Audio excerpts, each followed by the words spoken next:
Welcome to 100 TV. Big breaking news చూస్తున్నాం. బాలీవుడ్ లో షారుఖ్ ఖాన్ కి వరుస బెదిరింపు కాల్స్ వస్తున్న తరుణంలో బాలీవుడ్ లో ఒక తెలియనటువంటి గందరగోళ వాతావరణం క్రియేట్ చేస్తున్న ఒక దుండగుడు. అయితే గతంలో సల్మాన్ ఖాన్ కూడా ఇలాంటి బెదిరింపు కాల్స్ వచ్చిన తర్వాత బిష్నోయ్ గ్యాంగ్ మనకి తెరపైకి రావటం, అక్కడ జరుగుతున్న గందరగోళానికి కొంచెం క్లారిటీ పడిన ఆ భయం మాత్రం సల్మాన్ ఖాన్ని వెంటాడుతూనే ఉంది. వరుస బెదిరింపు కాల్స్ వస్తూనే ఉన్నాయి సల్మాన్ ఖాన్కి.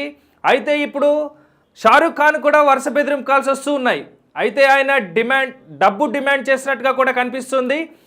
ఈ వెనుక జరుగుతున్న కథ అంతా కూడా ఛత్తీస్గఢ్ నుంచి కాల్ చేసినట్టుగా దుండగుడు మొదటి విచారణలో పోలీసులు కనుగొన్నట్టుగా తెలుస్తుంది. అయితే గతంలో జరిగినటువంటి ఒక సందర్భం బేస్ చేసుకుని బిష్నోయ్ గ్యాంగ్ సల్మాన్ ఖాన్కి వరుస బెదిరింపు కాల్స్ చేస్తూనే ఉన్నాడు. అయితే మొదటి నుంచి కూడా కొంచెం భయంకర భయాందోళన మధ్యనే సల్మాన్ ఖాన్ కూడా జీవిస్తున్నట్లు కూడా మనకు కనిపిస్తున్నది. ఎందుకంటే గతంలో జింకని వేటాడిన విషయంలో అత్యంత శక్తివంతమైన లేకపోతే అత్యంత ఫేమస్ అయినటువంటి సల్మాన్ ఖాన్ కూడా బెదిరింపుకి గురవుతున్నాడంటే బిష్నోయ్ గ్యాంగ్ ఉన్నటువంటి ఆ సత్తా కూడా మనకి తెలవచ్చు. బిష్నోయ్ గతంలో ఎంతో పలుకుబడి, ఎంతో రాజకీయంగా సినీ ఇండస్ట్రీని అలాగే అటు రాజకీయంగా ఉన్నటువంటి ఒక ఫేమస్ పర్సన్స్ని, ఎవరైతే సన్నిహితులైనటువంటి సల్మాన్ ఖాన్ ఫ్రెండ్స్ని కూడా గతంలో హతమార్చిన హిస్టరీ క్రియేట్ చేసుకున్న బిష్నోయ్. సో ఇన్ని దారుణాలకి జరుగుతున్నప్పటికీ కూడా ఇప్పుడు ఆ వేడి సల్మాన్ ఖాన్ నుంచి షారుఖ్ ఖాన్కి రావడం ఒకంత ఆశ్చర్యం కలిగిస్తుంది. అయితే ఆ బెదిరింపు కాల్స్ డబ్బు కోసమేనా, లేకపోతే బిష్నోయ్ కూడా ఒకంత షారుఖ్ ఖాన్పై టార్గెట్ చేశాడనే కోణంలో కూడా మనం చూడాలి. సో లైన్లో హారిక ఉన్నారు. సో హారిక మాటల్లో జరుగుతున్న సిచ్యువేషన్స్ పైన మనం తెలుసుకునే ప్రయత్నం చేద్దాం. Harika, welcome to 100 TV. Yes, అయితే ఇప్పుడు మొన్నటి వరకు కూడా సల్మాన్ ఖాన్ గారి విషయంలో ఎన్నో బెదిరింపు కాల్స్ వచ్చాయి. ఆయన కొంచెం భయాందోళన వాతావరణంలో కూడా జీవిస్తున్నట్టు మనకు కనిపిస్తుంది. అయితే ఇప్పుడు ఆ వేడి షారుఖ్ ఖాన్ వరకు తగిలింది. దుండగుడు కాల్ చేసినట్టు అయితే బిష్నోయ్కి లింక్స్ ఉన్నాయా అన్న కోణంలో కూడా మనం చూడాలా, లేకపోతే డబ్బు కోసమే ఫేమస్ అవే ఈ కార్యక్రమంలో ఓన్లీ బాలీవుడ్ హీరోలు, ఒకప్పుడు స్క్రీన్ని వెళ్ళినటువంటి పెద్ద పెద్ద హీరోలే టార్గెటెడ్గా జరుగుతున్న ఈ కథ వెనుక జరుగుతున్న సిచ్యువేషన్ ఏంటి?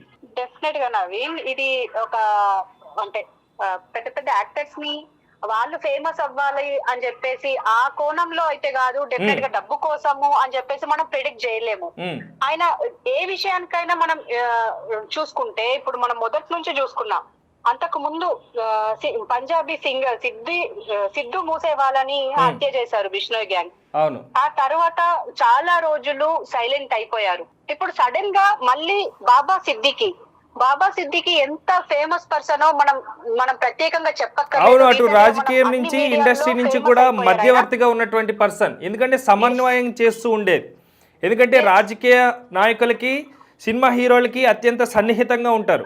ఎందుకంటే రాజకీయాలకి ఎలక్షన్స్ టైంలో వాళ్ళు ఇంత చేస్తూ ఉంటారు. అయితే ఇప్పుడు ఈ బెదిరింపు కాల్స్ షారుఖ్ ఖాన్కి రావటం ఒకంత ఆశ్చర్యం, అలాగే ఫ్యాన్స్లో ఒక గందరగోళ వాతావరణం కూడా క్రియేట్ అయింది. కానీ ఇప్పుడు ఈ విషయంలో మనం గమనించుకుంటే షారుఖ్ ఖాన్ కి ఈ కాల్స్ రావడం మొదలైనప్పటి నుంచి, అంటే దాదాపు 1 month బ్యాక్ నుంచి, అంటే అక్టోబర్ లో స్టార్ట్ అయ్యాయి. అక్టోబర్ లో స్టార్ట్ అయిన వెంటనే వీళ్ళు అంటే అక్కడున్న బాంద్రా పోలీస్ స్టేషన్ కి వెళ్ళి ఆయన బృందం, అంటే ఆయన దగ్గర వర్క్ చేసే కొంచెం మీడియా పర్సన్స్ ఎవరైతే ఉన్నారో ఆయన టీం వెళ్ళి అక్కడ కంప్లైంట్ అయితే చేశారు, ఎఫ్ఐఆర్ నమోదు చేశారు. దాని ప్రకారం దర్యాప్తు చేసిన తర్వాత పోలీసులు ఒకటి నిర్ధారించారు. ఛత్తీస్గఢ్ కి చెందిన రాయ్పూర్ కి చెందిన ఈ ఫైజల్ అనే ఒక వ్యక్తి నుంచి ఈ కాల్ వచ్చింది అని చెప్పేసి అంటున్నారు. అండ్ పోలీస్ కూడా ఒక కానిస్టేబుల్ తన పై అధికారికి చెప్పిన విధానం ఎలా ఉంది అంటే, అతనికి కాల్ చేస్తే ఆ రాయ్పూర్ కి కాల్ చేస్తే ఫైజల్ అనే వ్యక్తి కాల్ లిఫ్ట్ చేసి, అవును నేను బిష్నోయ్ గ్యాంగ్ నుంచే చేస్తున్నాను, అయితే ఏంటి ఎవరికి చెప్పుకుంటావో చెప్పుకో. అది పోలీసుల విచారణలో బయటపడిందా హారిక? అంటే అది కన్ఫర్మ్ చేసుకున్నారా, లేకపోతే ఆయన దీన్ని డైవర్ట్ చేయడానికి అలా చెప్పారని చూడాలా? ఏదైనా అవ్వచ్చు, అంటే కావాలని బిష్నోయ్ గ్యాంగ్ ని వాడుకుంటున్నారు అనుకోవచ్చు, బిష్నోయ్ ని వాడుకుంటున్నారు అనుకోవచ్చు. ఎందుకంటే బిష్నోయ్ మనం చెప్పినట్టుగానే, మనం ఇంతవరకు చూసినట్టుగానే తను సామాన్య వ్యక్తి అయితే కాదు. దాదాపు 29 years కి ఇంత స్టార్డమ్, ఒక స్టార్ కి రానంత స్టార్డమ్ ఆయనకు వచ్చింది. ఎలా అంటే మనం చూడొచ్చు సల్మాన్ ఖాన్ కి సంబంధించి అప్పుడెప్పుడు 2005 లో ఆయన కృష్ణ జింకను చంపారు అని చెప్పేసి అప్పుడే ఆయన శిక్ష అనుభవించారు, ఆయన సారీ చెప్పారు.